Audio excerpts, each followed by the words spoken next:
A'udhu billahi minash shaitani rajim. Bismillahir rahmanir rahim. Ẹ káàsán, ẹ kúrọ̀lẹ́, ẹ kálẹ́, ẹ̀yin bàbá mi, ẹ̀yin ìyá mi, ṣé dáadáa la bá yín, ṣóńrò Ọlọ́run máa wà pẹ̀lú yín o. Bí tójú àgbàmọ́lẹ̀ ò disappoint. Èní ìbéèrè ni, advice ni, experience ni, ó lè jọ́rọ̀ kékeré o. Àmọ́ obìnrin kan ó ń dààmú. Mo fẹ́ kí ẹ bá mi fẹnu sí tí Ọlọ́run bá fún yín ní ikú àti ṣe. But I appreciate it. Tẹ́ bá lè bá mi dá sí, tẹ́ bá lè bá mi fóbìnrin ní advice, tẹ́ bá lè advice ọkùnrin tó wà nínú ọ̀rọ̀ yìí àti ọmọ tó wà nínú ọ̀rọ̀ yìí. Ó lè jọ́rọ̀ kékeré ni, àmọ́ etí tèmi on point gbọ́. Mo wá ní jẹ́ ń gbé sáwọn tèmi létí, ẹ bá mi fún wọn ní advice. Ọkùnrin àti obìnrin yìí wọ́n ti ṣeré ìfẹ́ rí. Ọlọ́run ti fi ọmọ sí àárín wọn. Mo rò pé bí àwọn marry tẹ́lẹ̀, marriage yẹn work out, oníkálukú lọ separate ways. Ọkùnrin yẹn ti padà fẹ́ lómi, obìnrin dẹ̀ ti bímọ fún. Àmọ́ obìnrin yìí òun ti tiẹ̀ kò ní ọkọ mi. Bóyá wá try, bóyá kò bọ́ sí ni, I don't know. Wọn àtọmọ yìí ṣà ń gbé ọkùnrin lọ́mọ yẹn. Ó sì ti vow pé anything tó jẹ́ bí owó school àbí owó oúnjẹ, òun ò ní béèrè lọ́wọ́ bàbá ọmọdé yìí. Ọlọ́run gbà fún ìkórí business tó dáa ṣe ń gbà yẹn ṣá. Ọlọ́run gbà fún primary school successful, secondary school successful, ọmọ ṣe JAMB, orí admission in that particular town. Ó wá kọ́kọ́ mọ́ lọ sí school, ìyá fà sọ́tún, ìyá fà sósì. Owó yẹn difficult láti kójọ, kò mọ̀ lówó yẹn kójọ pé ọmọọba ni mọ́mì ni ẹ ṣe ń ṣe wàhálà, ẹ jẹ́ ń lọ sọ́dọ̀ dádì mi. Dádì dẹ̀kẹ̀rẹ́ òṣìṣẹ́ ìjọba ni, ọ̀gá ni pẹ̀lú. Ọmọ ó ní ìyá ìlara pé kọ́mọ yìí lọ síbẹ̀, àmọ́ kò sí kankan tí wọ́n fẹ́ ṣe. Ọmọ gbéra ó lọ sọ́dọ̀ bàbá ẹ̀. Bàbá ní agbára Ọlọ́run ká, òun gan ti ń retí irú àsìkò báyìí. Àmọ́ tó bá mọ̀ pé o fẹ́ kí n rẹ lọ sí school ọmọ mi, wàá mọ gbé lọ́dọ̀ mi ni, èmi ni àti bíbá ni wàá ti mọ lọ school, wàá sì mọ dé sí bíbí bàkásí tí ẹ̀kọ́ kan o ìwálé ní wàá lọ́mọ yọjú sí mọ̀mọ́ rẹ̀ àmọ́ ó gbúdọ̀ ò ní sunbẹ̀. Tó bá ti mọ̀ pé ó fẹ́ kí n rán lọ sí school, ìwọ àtàwọn ọmọ mi tó kù kò fẹ́ kó yín pọ̀. So àmì ìwà ibẹ̀ yẹn ló admission tó rí ìlú yẹn náà ni, so possibility wà pé ó lè ṣe day student, ó dẹ̀ lè ṣe boarding. Ọmọ yẹn sọ wípé tó kò sí problem dájú, ẹ jẹ́ kí n lọ fi tó mọ́mì mi létí. Mọ́mì ìgbà tí mọ́mì máa gbọ́, inú ọkàn mọ́mì bàjẹ́, inú bí oníkíni irú eléyìí. Ọmọ tó jẹ́ pé kò sẹ́lòmíì, èmi àti ẹ náà ni, èmi àti ẹ náà ni, èmi àti ẹ náà ni. Ọlọ́mọ bá fún bàbá olówó ẹ̀ sùúrù, Ọlọ́mọ bá fún bàbá olówó ẹ̀ sùúrù. Kàkà tí èmi ó fi gbà kí ọmọ mi olówó orí mi tí wàá fi lọ sọ́dọ̀ ìyá kan lọ́mọ gbé kí wọ́n wá ṣàgùn sí ẹ.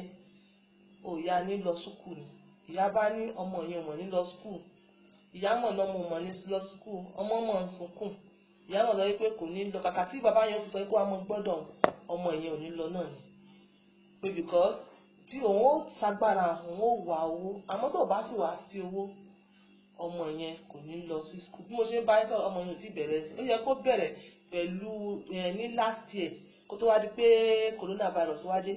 Ọmọ yẹn kò lọ school, kò tó sì wà ń bẹ̀ ní ọmọ yẹn sáà sunkún káàkiri, ló ń sunkún ká.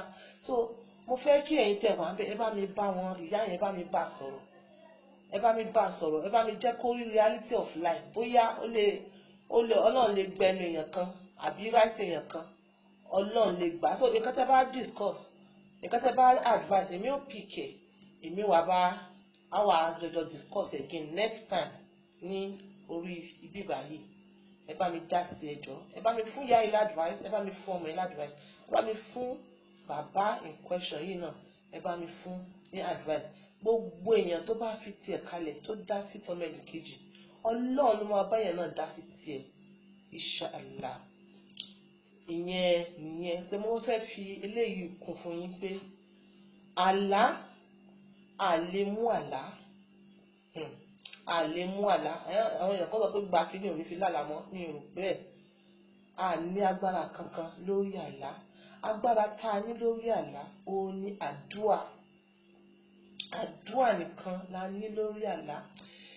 àdúrà yẹn sì ní kò í ṣe pé inú àlá ni mo lọ sí dáhùn láti mọ gbàdúrà lójú àlá. Àdúrà tó bá gbà lójú ayé olómọ àtẹ̀lé ẹ dénú àlá. Àdúrà tá a bá gbà lójú ayé olómọ àtẹ̀lé wa dé ojú àlá. Ìgbà míì wà nǹkan kan burúkú máa ṣẹlẹ̀ ní ojú àlá àmọ́ torí àdúrà tá à ń gbà wàláì somehow miraculously ìyẹn kàn rí pé àlá gbogbo wàhálà tó ṣẹlẹ̀ lójú àlá yẹn ìyẹn kàn borí ẹ̀ ní ká ní for example wọ́n tó méré sá ojú àlá báyìí tó bá ti dẹ́pẹ́ àdúrà rẹ bá kú dáadáa lójú ayé eré tó mọ̀ sá ìwọ gan mọ̀ wò pé báwo lè lè ṣe wá. So ẹ jẹ́ kí a kún fàdúà láàárọ̀ lọ́sàn-án lálẹ́ ẹ jẹ́ ká kún fàdúà.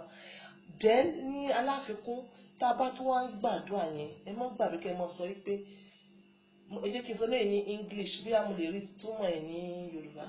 No effect of bad dream shall come to pass in my life. No effect of bad dream shall come to pass in my life. That is gbogbo nǹkan burúkú tó bá ṣẹlẹ̀ lójú àlá kò ní ṣẹlẹ̀ sí mi lójú ayé. Gbogbo nǹkan burúkú tó bá ṣẹlẹ̀ lójú àlá kò ní ṣẹlẹ̀ fún mi lójú ayé. You understand? Bí yẹn ṣe máa gbàdúrà yẹn nìyẹn. Mo sì mọ̀ pé Ọlọ́run ṣe kí ni Ọlọ́run máa wà pẹ̀lú wa. Ọlọ́run máa wà pẹ̀lú wa. Ọlọ́run sì máa gbé wa ní Ọlọ́run máa gbé wa lékè ọ̀tá. Nǹkan tí èmi on point mú wá fún yín ní èní nìyẹn. Ire o, bye for now.